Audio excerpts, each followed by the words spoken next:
जितना खर्चा करेंगे हम उतना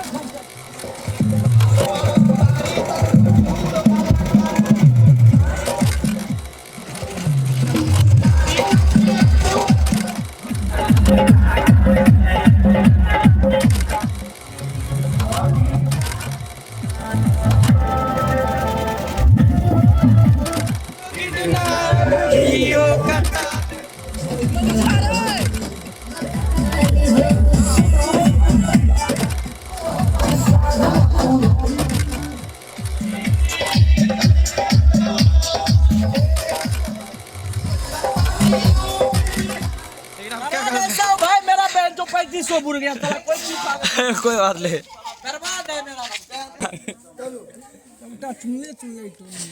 बहुत यही तो बता कर आधा घंटा रुक जाओ साला गाय भै तो अच्छे करगर जवान सब फेंक दी जो न पहना थी ना सार सब ओना ने पीने लोग सीधा सारा दारोमदार हमरे पर छे हम बुझै छियै सारा दारोमदार हमरे पर चली रे खेले छियै देखो हता आतिबो लाद दो जल्दी दिला दीजिए साथ तोरा पड़ोसी पड़ोसी बहुते छै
हाय गाइस, देखिए हम लोगों का डीजे चल गया है घर पे। अरे कपड़ा देखिए, देखिए सब लड़का सब नाराज है, लेकिन हम क्या करें भाई। मेरा बहन जो 3500 बुर गया था, कोई बात नहीं। बर्बाद है मेरा। चल चल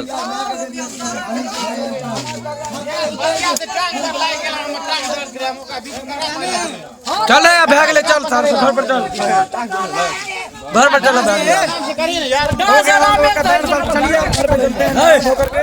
क्या रहना है, करीब 7:30 बज चुका है।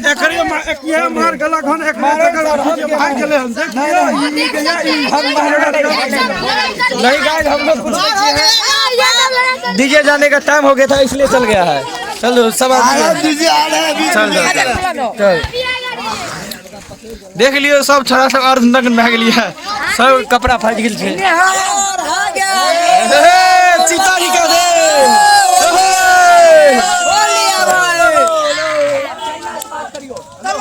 अरे भाई जा दी छोड़े।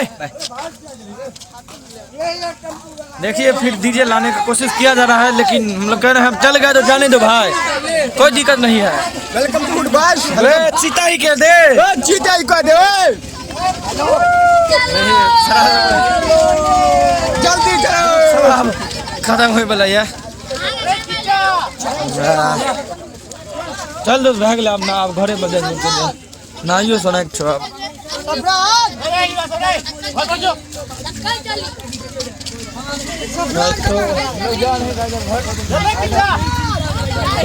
नहाना भी है, फ्रेश होना है। देखिए पूरा कपड़ा सब फट चुका है, बस नीचे वाला सबका वीडियो देखिएगा इसका, आएगा एक बार रूप देखिए इसका। वो तो अभी साउंड आएगा। हाँ हाँ आएगा आएगा।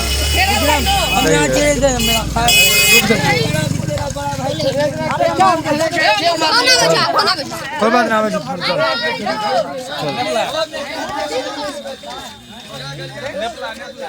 छोड़ जा दी चला दीजिए के चल के